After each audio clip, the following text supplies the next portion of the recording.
এই শন শব্দেই তো হয়তো বা বুঝে গিয়েছেন যে আজকে আমি কি শেয়ার করব। তো চলো শুরু করা যাক। আজকে আমি এখানে আপনার সাথে শেয়ার করতে যাচ্ছি লেস চিপস। তো খুবই সহজভাবে শুধুমাত্র 3টা উপকরণ দিয়ে 10 থেকে 15 মিনিটের মধ্যে আপনারা এই চিপসটিকে তৈরি করতে পারবেন। তো এই চিপসটা তৈরি করার জন্য আমি প্রথমে এখানে আলু নিয়ে নিচ্ছি। আমি আলুকে আজকে পিলারের সাহায্যে ভালো করে ছিলে এগুলোকে পরিষ্কার করে নিব। তো পরিষ্কার করে নেওয়ার পর আমি এই পিলার দিয়েই আজকে আমি আলুর চিপসগুলোকে কেটে নিব।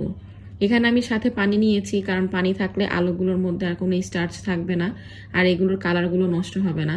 তো দেখতেই পাচ্ছেন কত সুন্দর পাতলা পাতলা করে পিস হয়ে যাচ্ছে। এভাবে করে আমি সবগুলো আলুকেই কেটে নিব আর পানির মধ্যে সাথে সাথেই ডুবিয়ে দিব। তো দেখুন আমার এখানকার আলুগুলো কাটা হয়ে গেছে।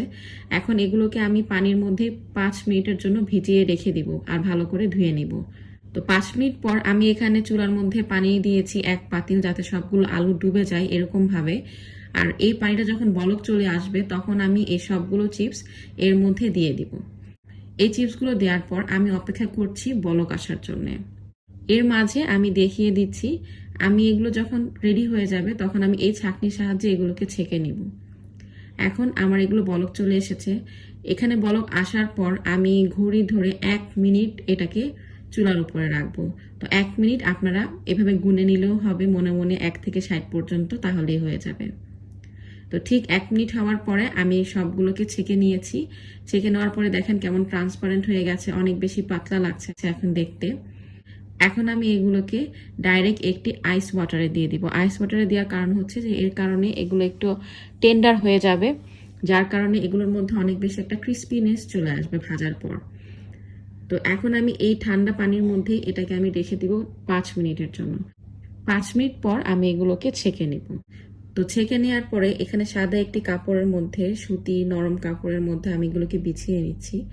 বিছানোর পর আমি এগুলোকে একটু পানিগুলো সোক করে নিব। এটা আমি কাপড়ের সাহায্যে করছি, আপনারা টিস্যু দিয়েও করতে পারেন।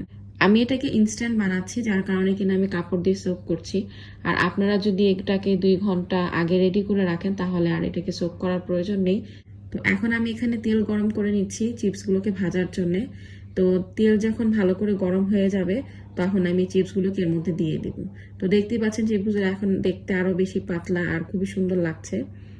তো এখন আমি এগুলো সবগুলো তেলের মধ্যে দিয়ে খুন্তি দিয়ে নেড়ে নেড়ে একটু সবগুলোকে সেপারেট করে দিব, যাতে সবগুলোর মধ্যে তেল সমপরিমাণ ভাবে তেলের গরমগুলো গায়ে লেগে যায়। এখন আমি এগুলোকে নেড়ে চেড়ে ভালো করে ভেজে নিব। এগুলো এখন হয়ে এসেছে। যখন এগুলো পুরোপুরি হয়ে আসবে তখন দেখবেন যে এগুলোর মধ্যে বাবলস তেমন আর কোনো থাকবে না, সবগুলো আস্তে আস্তে একদম চলে যাবে। আর এটাকে খুব বেশি ভাজাও যাবে না, কিন্তু এটাকে অবশ্যই হালকা বাদামি ভাব হয়ে আসবে এমন টাইমে তুলে নিতে হবে, না হলে এগুলোর ক্রিস্পিনেসটাও খুব কম হবে।